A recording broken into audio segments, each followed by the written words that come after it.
wabarakatuh. Alhamdulillah.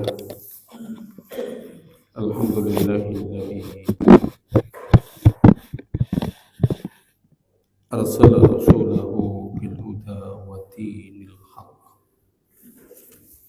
liyudhhirahu 'ala dini kullihi wa kafaa billahi shahida. Asyhadu an la ilaha illallah wahdahu la syarika lah wa asyhadu anna Muhammadan 'abduhu wa rasuluh. Allahumma shalli wa sallim wa barik ala Muhammadin wa ala alihi wa ashabihi wa man tabi'ahum bi ihsanin ila yaumiddin. Raditu billahi rabba wa bil islami dina wa bi Muhammadin nabiyya wa rasula. Rabbi zidna ilma warzuqna. Bapak-bapak, ibu-ibu, para jamaah sholat maghrib yang semoga kita semuanya selalu dirahmati oleh Allah Subhanahu wa taala. Amin amin ya rabbal alamin. Mari kita mengawali di dalam perjumpaan pada malam hari ini. Kita selalu bersyukur atas nikmat karunia yang oleh Allah limpahkan kepada kita. Kita pada kesempatan kali ini masih diberikan keistiqomahan oleh Allah. Kita masih diberikan banyak limpahan nikmat, terutama nikmat kehidupan yang kita bisa rasakan sekarang ini. Artinya kita oleh Allah Subhanahu wa taala diberikan sebuah peluang, sebuah kesempatan untuk menata kembali terhadap perjalanan kehidupan yang kita tidak tahu kapan kita akan meninggalkan kehidupan dunia ini. Dan sudah barang tentu bagi orang yang tidak mau merugi, maka kita hidupkan majelis-majelis ilmu yang mungkin di situ merupakan pemicu bagi kita untuk kita menjadikan ketaatan kita kepada Allah Azza wa Jalla. Dan mudah-mudahan Allah Subhanahu wa taala memberikan kelapangan kepada kita semuanya, kepahaman terhadap dinul Islam yang hak ini, dan mudah-mudahan Allah mengistiqomahkan kita sampai nanti akhir dalam kehidupan kita di dunia yang kita tidak mengetahui ini, dengan akhir dalam kondisi husnul khotimah. Amin amin ya rabbal alamin. Bapak, ibu-ibu, mari kita lanjutkan kajian kita. Babul amri bi qitalin nasi hatta yaqulu la ilaha illallah Muhammadur Rasulullah. Bab ini tinggal satu hadis ya,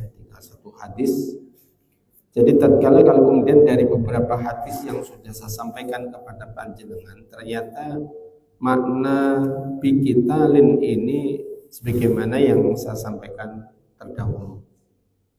Ya, kita ini tidak hanya secara fisik saja kita berperang, tetapi secara wujul al-fikri, yaitu perang pemikiran, sampai detik ini berlangsung. Oleh karena itu, janganlah enggan, janganlah kita ini bosan apabila ada sebuah kebaikan, ya, mari kita ini sebarkan. Mari kita ini sampaikan, ya. Persoalan kemudian orang yang mereka itu tidak mau, itu urusannya, ya. Karena kewajiban dakwah itu wajib bagi setiap muslimah, ya. Kalau tidak, maka jatuhnya sebagaimana yang ada di dalam Al-Quran, yaitu sebuah perbuatan kefasikan. Kefasikan ujungnya kemunafikan.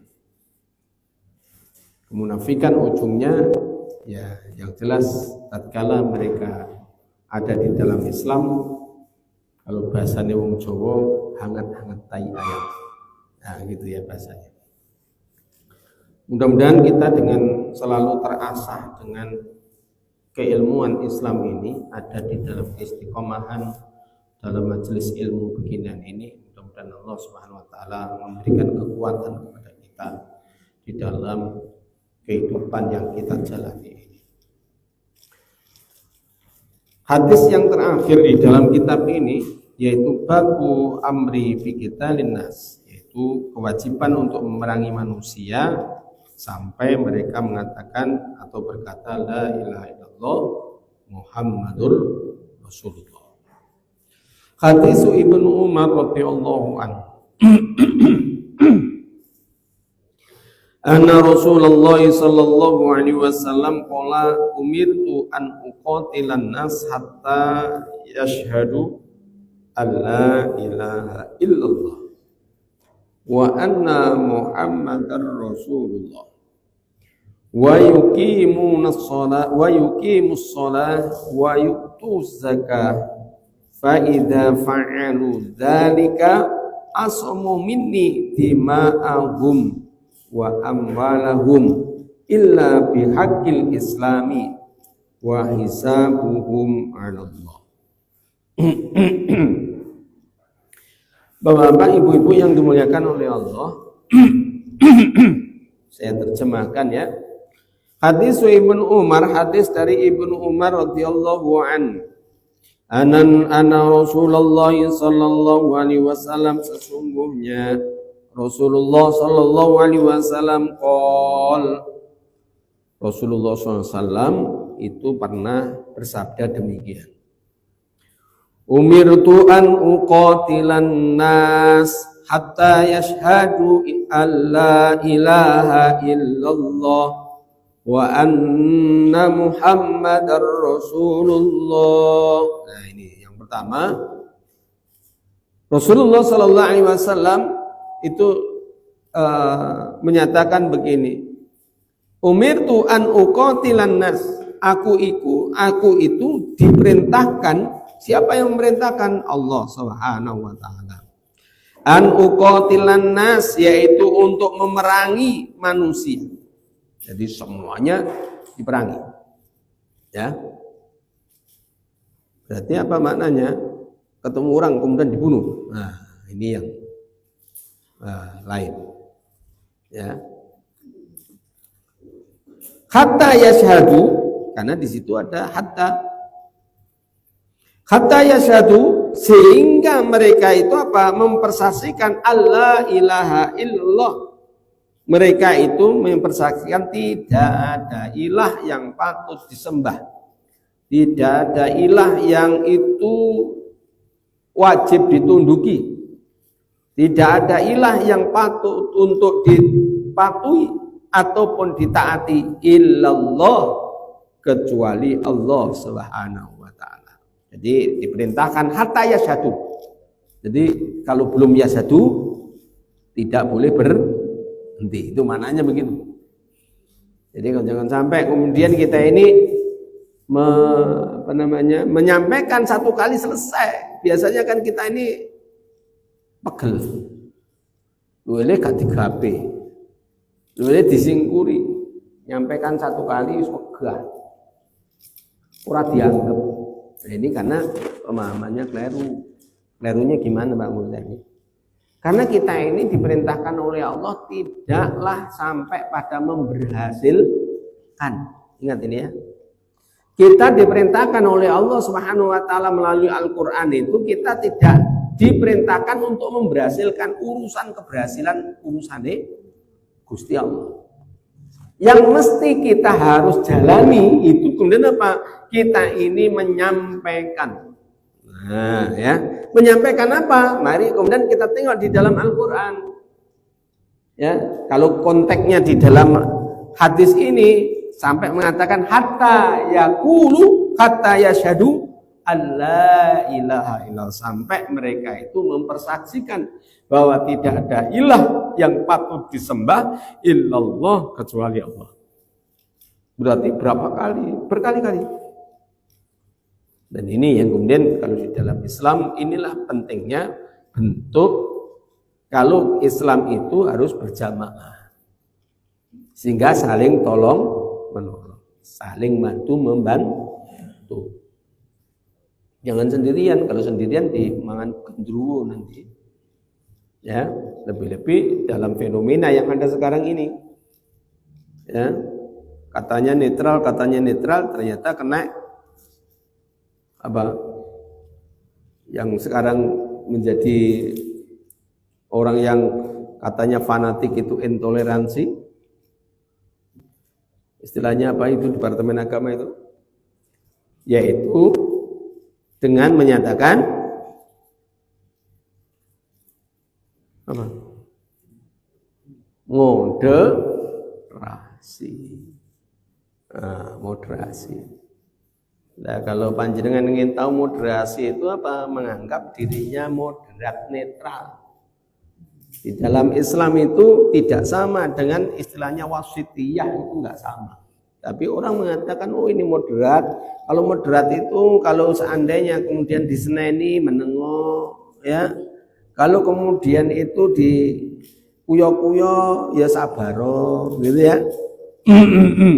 Itu sehingga pada saat itu tidak pernah kemudian menyampaikan kebenaran, wedi menyampaikan kebenaran, membiarkan kejahatan. Itu yang sekarang ini ada. Sehingga orang kemudian menyatakan kebenaran dikatakan intoleransi. Sebenarnya kalau istilah moderasi ini sesungguhnya anak pinaknya dari pluralitas. Ya, pluralitas itu mengakui semua agama benar. Sehingga kita ini enggak boleh menganggap diri kita yang paling benar. Nah, itu. Sehingga tatkala ada orang yang mengaku dirinya yang paling benar, maka orang ini bukan moderasi tapi radikal. Radikal. Dan sebenarnya di mana orang Islam itu semestinya harus radikal. Oh ya, radikal. Kenapa? Karena kita semua aktivitas yang kita lakukan itu karena keyakinan. Itulah namanya radik itu. Ya, sempat rame itu ya dulu. Walaupun sekarang masih sisa-sisa ya. Istilah deradikalisasi sesungguhnya itu pemurtatan, sekarang sudah banyak difahami. Oh ini apa malah melencong dari agama Islam. Itu banyak orang yang baru sadar. Ya. Nah, ini artinya sadarnya ya belum terlambat lah kalau selama dia masih hidup, masih ada kesempatan untuk bertobat kepada Allah Subhanahu wa taala. Ya. Kata ya yashhadu, sehingga mereka itu mempersaksikan, mempercayai ya terhadap apa? Tidak ada ilah kecuali yang patut disembah illallah kecuali Allah Subhanahu wa taala. Yang selanjutnya wa anna Muhammadar Rasulullah, dan sesungguhnya Muhammad itu adalah utusan Allah. Ya. Jadi harus kita serukan ya. Walaupun di tengah-tengah kehidupan kita ini, walaupun orang kemudian menyatakan la ilaha illallah Muhammadur Rasulullah, ternyata perilakunya tidak sama, tidak sesuai dengan tuntunan yang telah diberikan oleh Rasulullah. Seperti orang yang kemudian mereka bersolawat, solawat itu tuntunan. Tetapi kalau setelah solawat ternyata dia tidak ittiba Rasulullah Muhammad SAW juga bermasalah. Apa maknanya ittiba? Mengikuti tuntunan Rasulullah SAW. Hanya sekedar solawat kok. Ya, berarti antara ucapan dengan perbuatan berbeda, dan itu ciri bukan orang mukmin. Ya. Kenapa di dalam Al-Quran itu orang mukmin ya itu tidak termasuk orang munafik. Artinya orang mukmin itu orang munafik tidak termasuk. Kenapa? Karena mereka hanya apa? Ngaku-ngaku dia ada sebagai seorang muslim. Sekalipun kalaupun kemudian dia itu mengerjakan sholat, dia punya pamrih liya. Ya, ini di dalam kutubus sirah itu sampai begitu. Ya, jadi kalau di hadapan Rasulullah SAW itu mereka kok yo apa banyak bahasanya kok yo itu. Wes pokoknya segala-galanya.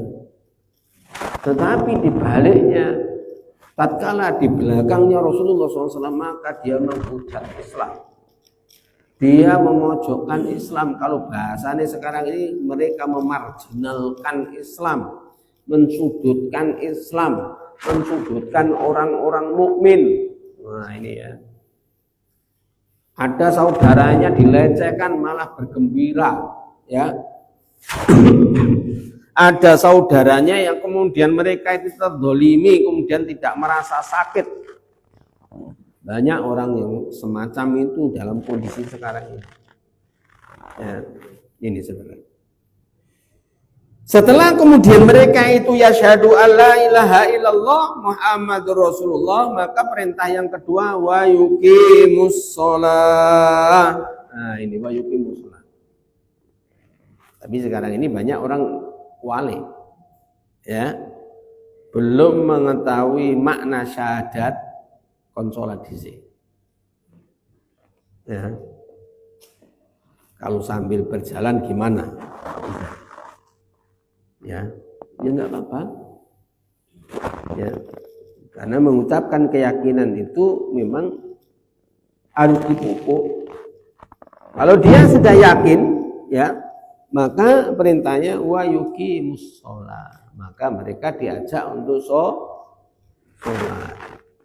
Dan refleksinya tatkala kalau orang di luar Islam kemudian mereka itu masuk Islam, Bapak Ibu, mungkin ada orang yang sebelumnya non Islam, ya, kemudian dia itu mau masuk, artinya masuk Islam, maka aktivitas yang mereka lakukan dulu yaitu mereka itu harus mandi, kemudian wudu, sholat. Ya, ini wa yuqimus shalah. Jadi diperintahkan untuk mendirikan sholat. Terus gimana Pak Ghazali kalau seandainya wong ngaku muslim percaya karo Gusti Allah enggak sholat? Bagaimana? Maka ini Bapak Ibu-ibu yang dimuliakan oleh Allah, karena ini merupakan salah satu dari rukun Islam, ya. Jadi apa yang kita bicarakan ini adalah salah satu dari rukun Islam. Setelah syahadat, maka itu harus sholat. Karena yang namanya rukun itu harus dijalankan, ya, maka siapapun orang yang mereka mengaku muslim harus sholat. Lebih-lebih kalau sholat itu disebutkan di dalam hadis Rasulullah SAW, ya, as-sholatu imaduddin. As-sholat, sholat itu merupakan tiang agama. Ya, jadi kalau ini tiang agama, maka apabila tiangnya tidak dipakai, ambruklah agama. Ya, terus gimana supaya bisa mengistiqomahkan sholat itu? Ya, memang kalau kita memulai memang berat. Tapi kalau kemudian kita ini bersama-sama dengan kaum muslimin mendatangi rumahnya Allah Subhanahu wa taala, insya Allah akan dilapangkan oleh Allah Subhanahu wa taala. Dan faedahnya tidak 27 derajat saja, tetapi apa?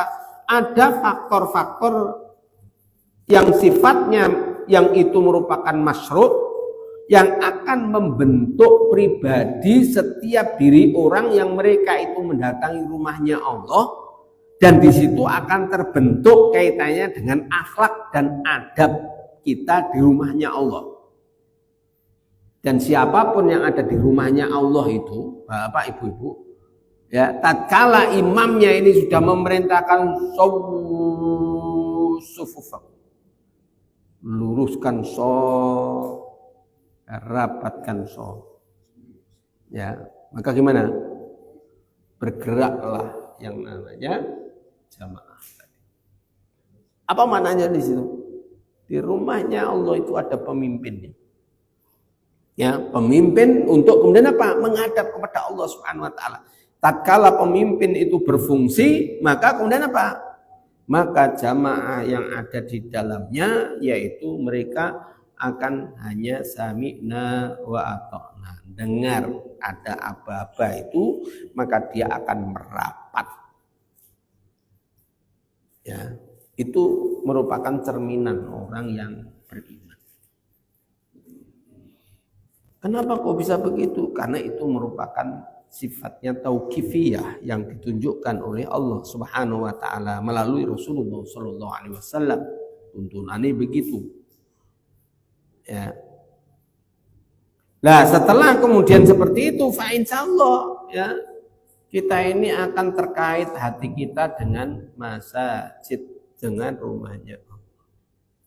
Jadi sampai-sampai ya, yang ada pada diri kita ini semestinya tatkala ada adzan ya, kalau kemudian tidak terkait hatinya ke masjid, ini hati-hati ya, karena janjinya Allah Subhanahu wa taala melalui lisannya Rasulullah SAW, ada 7 kelompok manusia yang mana mereka nantinya di yaumil kiamah akan dihijabi oleh Allah Ta'ala dari api neraka. Apa maknanya dijabi? Diberikan batas. Diberikan atau kemudian dia akan dicegah. Ya. Akan dihijabi, akan dihalang-halangi masuk ke neraka. Siapa itu? Salah satunya yaitu orang yang hatinya terpaut dengan masjid, hatinya terpaut dengan masjid. Bagaimana itu? Apa turu nggon masjid ngono tok? Tidak, tetapi seluruh aktivitas kehidupannya tatkala Allah memanggil bersegera untuk mendatangi panggilan tadi, dan dia kemudian apa? Ada di rumahnya Allah Subhanahu wa taala.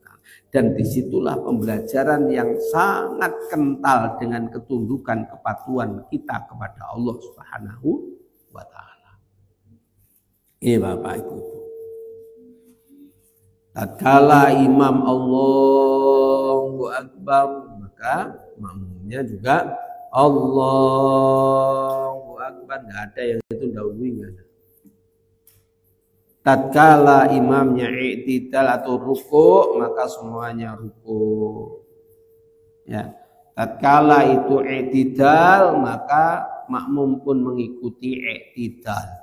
Lah inilah sesungguhnya mencerminkan kehidupan pula orang mukmin itu. Ya. Jangan sampai kemudian ono adzan seperti suara burung berkicau. Ya, hati-hati ini. Oh, wis adzan. Enggak ada pengaruhnya. Sedang yang namanya adzan itu an-nida, yaitu apa? Panggilan. Siapa yang memanggil? Allah. Kalau dipanggil gimana? Kalau kita ingin mendapatkan kemuliaan di sisi Allah, sakarepe dhewe apa kemudian ngrungokne dan bersegera untuk menghadap kepada Allah Subhanahu wa taala. Itu ya. Coba kalau mungkin secara logika ya, logika mantik, jenengan akan diberikan pahala oleh Allah ya, ora gelem teko. Ya. Bukan pahala lah ya. Jenengan akan diwenehi penghargaan. Tapi dipanggil-panggil ora teko. Dapat enggak? Enggak akan dapat. Dititipkan Pak Ghazali, enggak ono titip-titip. Ya. Wonge teko. Ya, mungkin kalau ada orang yang memberi, "Loh, kemana?" Ternyata apa? Oh, dia enggak aktif itu.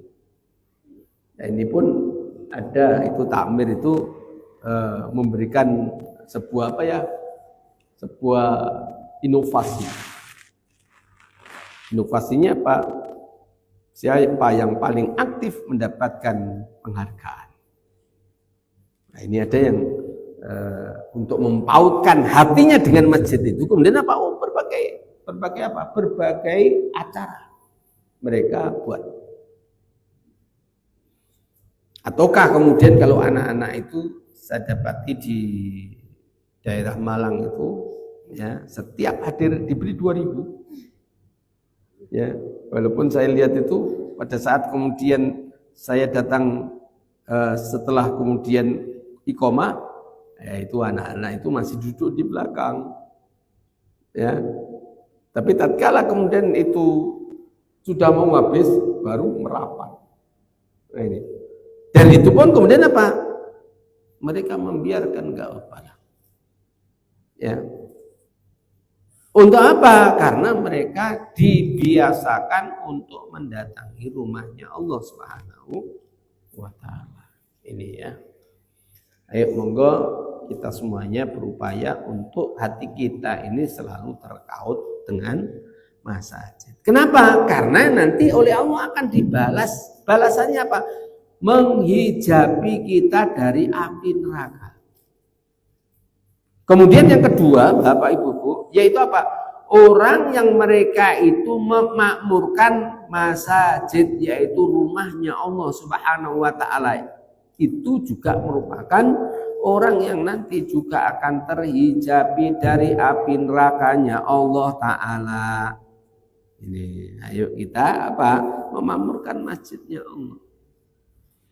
Seperti panjenengan beginian ini. Ini ada yang namanya apa, pengajian ini tidak sekedar kemudian kita belajar saja, tidak, tetapi apa, niatan kita untuk memakmurkan masjidnya Allah. Dan itu Bapak Ibu, kalau di dalam Al-Quran panjenengan oleh Allah diakui orang-orang yang beriman. Loh, betul ini ya, Allah mengatakan ya'muru masajidallah man amana. Nah, siapa lagi kalau bukan orang yang beriman? Kita lah yang harus kemudian memakmurkan masjidnya Allah, meramaikan masjidnya Allah Subhanahu wa taala. Ini Bapak Ibu. Oleh karena itu, mari kita berlomba-lomba untuk ada dan selalu meramaikan rumahnya Allah Subhanahu wa taala. Wa yuqimus shalah, ya, mendirikan salat. Kemudian yang kedua, wa yu'tuz zakah. Wa yu'tuz zakah. Setelah mereka kemudian menjalankan, yaitu mendirikan sholat 5 waktu, maka apa? Perintahkan mereka untuk membayar zakat. Dan ingat, membayar zakat itu ada ketentuannya dan wajib bagi orang-orang yang sudah kena nisab. Ya. Dan haul, kalau bahasanya zakat itu ada nisab, ada haul. Ya. Nisabnya berapa? Nisabnya yaitu ukurannya adalah 85 gram emas. Kalau kita sekarang ini 1 gramnya sekitar 2 juta berapa? 700 ya. 700 atau 800 ya. Berarti wis duit berapa itu? Sekitar 200 sekian juta ya, puluhan juta. 200 sekitar 50 atau 48 kan juta. Dan itu harus haul. Harus haul itu maknanya adalah hitungannya setahun. Nah, bagi panjenengan yang punya simpenan nggon bank 200 juta luwih, kemudian ternyata ono hitungannya 1 tahun, maka wajib 2,5% keluar untuk zakat. Mungkin ada pertanyaan begini, gimana Pak Ghazali kalau itu seandainya gelang? Ya, kalau gelang itu hanya sekali saja di zakati. Walaupun itu kemudian apa? Walaupun kemudian itu memang saurep-urep dipakai itu. Setelah itu gimana? Enggak perlu dizakati. Seperti rumah juga begitu. Rumah itu hanya sekali. Tetapi kalau zakat pertanian itu setiap kali panen dihitung. Nisab enggak? Nisabnya berapa? Kalau harta pertanian sekitar 670 kg, berarti 6 kental kilogram. Nah, itu yang tahu petani. Ya, kalau bukan petani nggak ngerti. Ya, itu dikeluarkan atau tidak itu maka taklifnya di situ. Tidak harus nunggu setahun baru keluar, tidak. Tetapi apa? Setiap kali panen itu harus kemudian apa? Membayar zakat. Kalau itu dari tada hujan, nah ini tada hujan itu pengairannya itu karena hujan, maka harus mengeluarkan 10% dari 670 tadi. Ya. Itu kalau tada hujan. Kalau itu mengairi, maka itu 5%. Siapa yang menentukan? Allah. Ya, ini saudara. Kok beda dengan zakat harta? Beda.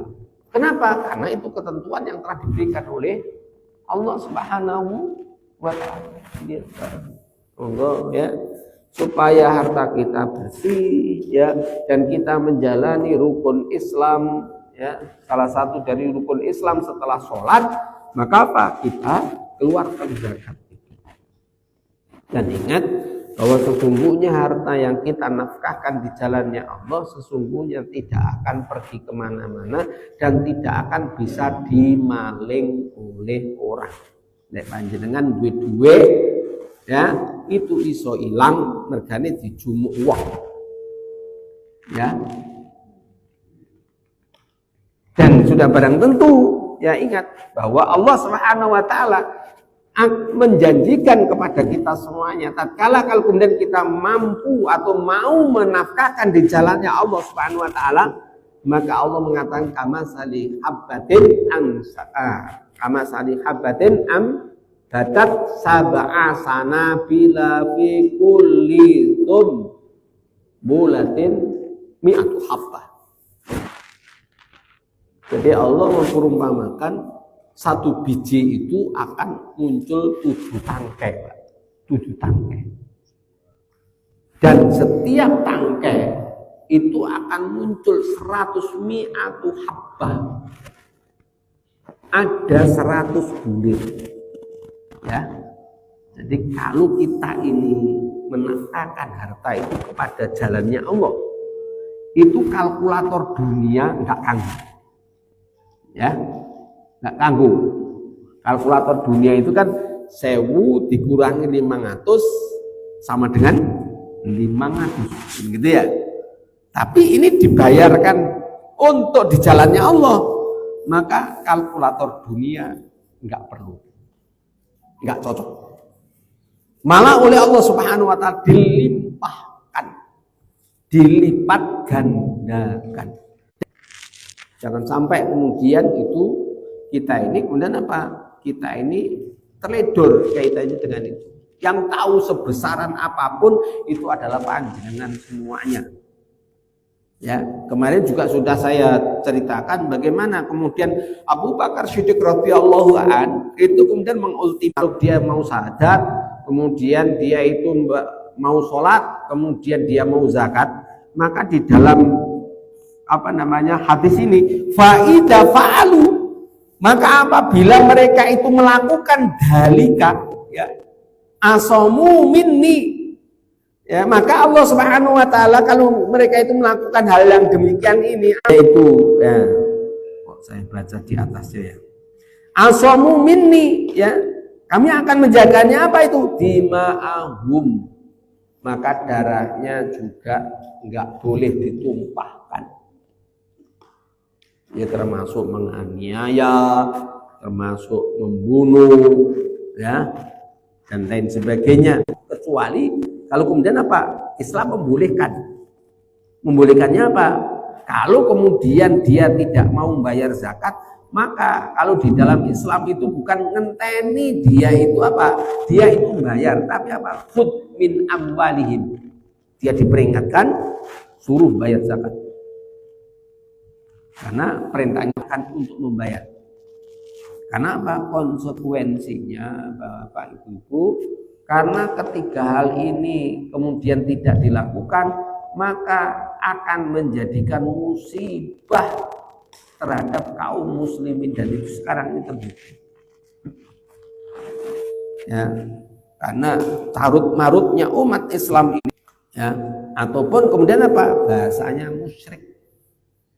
Ya, lebih-lebih kalau di mana ya?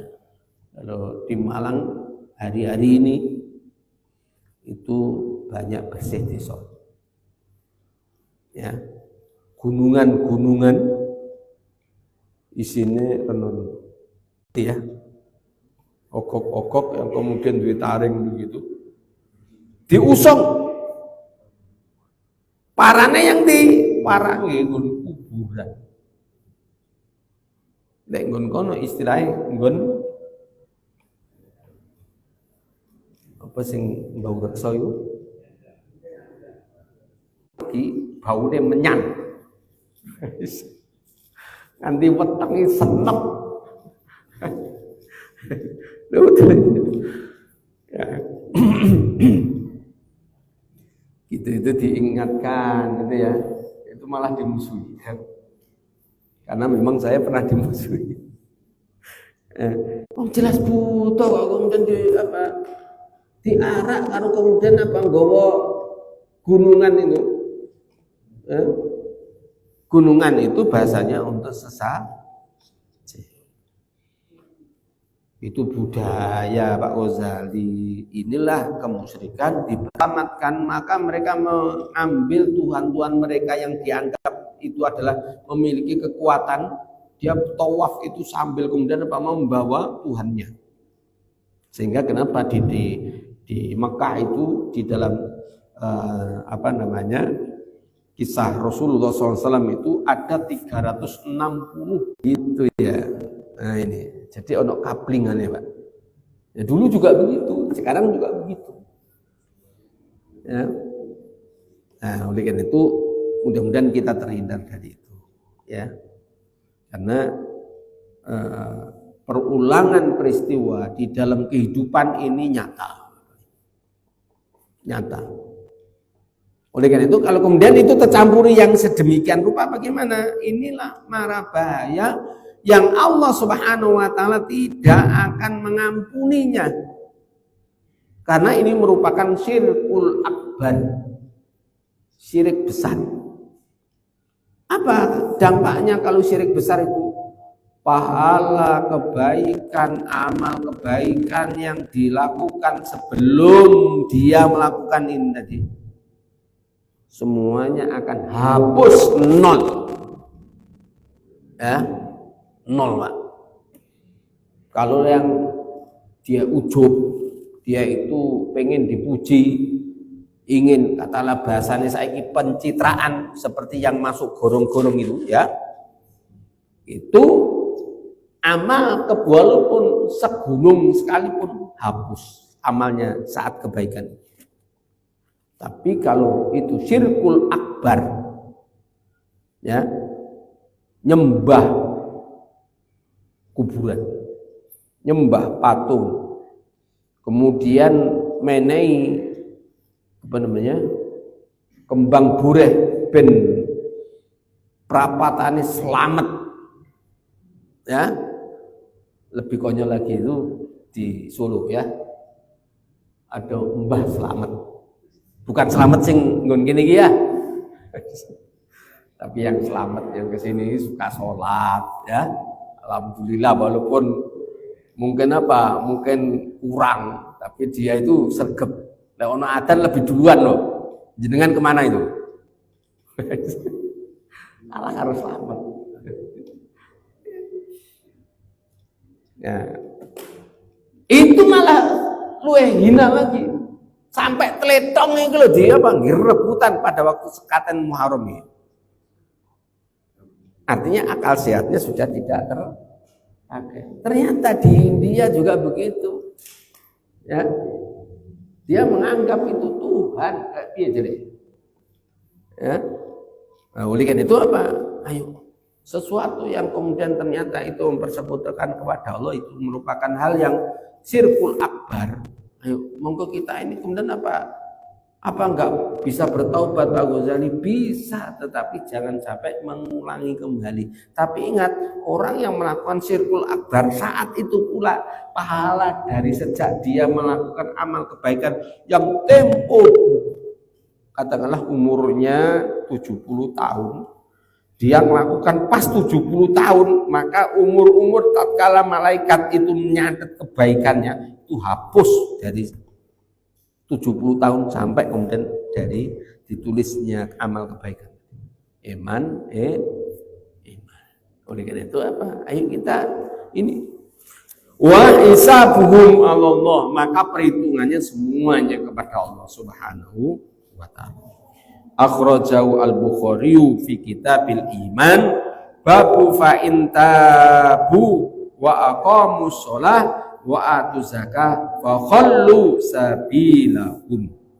Maka di sini dinyatakan hadis dikeluarkan oleh Bukhari di dalam kitab iman bab maka jika mereka bertaubat dan mendirikan sholat serta menunaikan zakat maka lepaskanlah jalan mereka, artinya mereka akan diberikan keberuntungan oleh Allah Subhanahu wa taala. Wallahu a'lam bishawab.